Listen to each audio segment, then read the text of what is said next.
Imagine ver a vida do seu filho escorrendo pelas mãos e não poder fazer nada.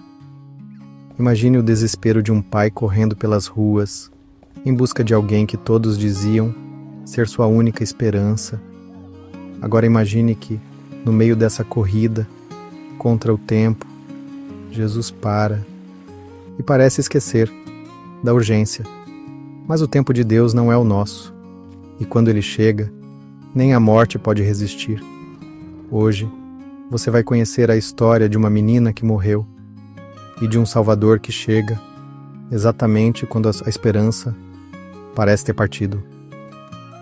Onde mora a palavra? Histórias sagradas que tocam a alma.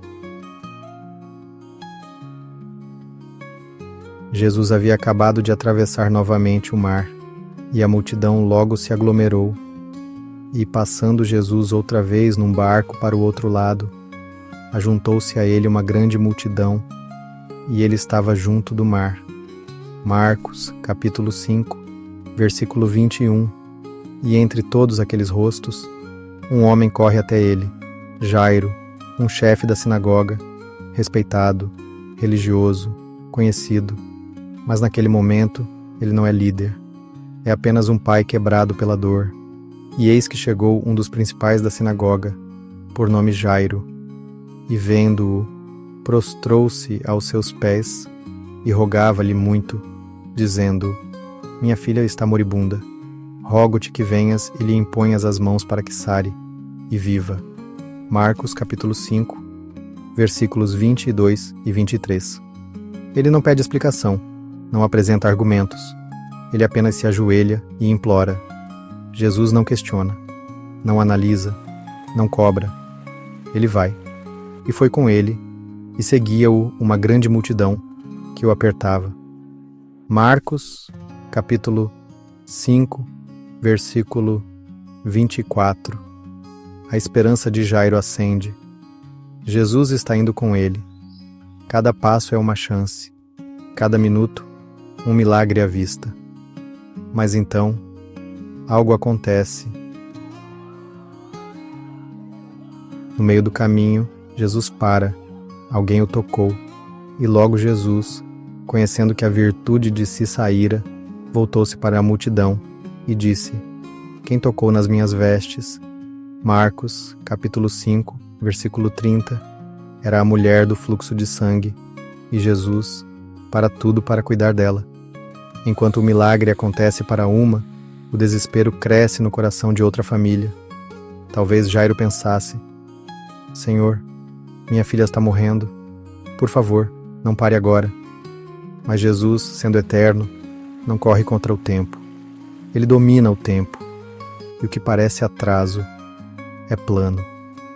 Enquanto ainda falava com a mulher, alguém se aproxima de Jairo.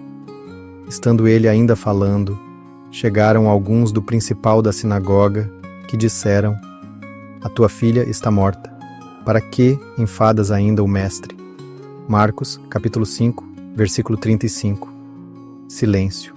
A palavra que todo pai teme, morte. A última centelha de esperança parece apagar, mas Jesus olha para Jairo e diz: Não temas, crê somente. Marcos, capítulo 5, versículo 36. Essa é a voz que não se cala, mesmo diante da morte, mesmo diante das lágrimas. Crê somente. Jesus não deixa todos irem com ele, somente Pedro, Tiago e João, e ao chegar, encontra a casa em choro, lamento, desespero, e vendo-o, disse-lhes: Por que vos alvoroçais e chorais? A menina não está morta, mas dorme. Marcos, capítulo 5, versículo 39. E riram dele. Sim, riram, porque para o mundo a morte é o fim, mas para Jesus a morte é sono, e o sono ele desperta com um sussurro. Jesus entra no quarto. A menina está ali, frágil, pálida, imóvel. Ele pega sua mão, com ternura, com autoridade, com vida, e tomando a mão da menina, disse-lhe: Talita cumi, que traduzido é: Menina, a ti te digo, levanta-te. Marcos capítulo 5, Versículo 41. E imediatamente a menina levantou-se e andava, pois tinha 12 anos, e assombraram-se com grande espanto. Marcos capítulo 5, versículo 42. A morte recuou, o choro deu lugar ao riso, a tristeza ao espanto. Quando Jesus chega, a vida volta.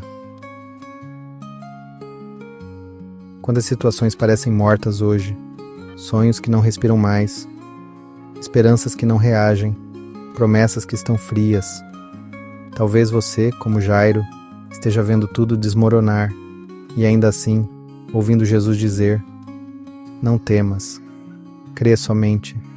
Talvez Jesus esteja indo com você e no meio do caminho ele parece parar, cuidar de outros, atrasar, silenciar, mas ele nunca se atrasa, ele só chega quando é impossível, porque quando tudo diz acabou, ele diz: ela só está dormindo, e com um toque, com uma palavra, com um olhar, ele levanta.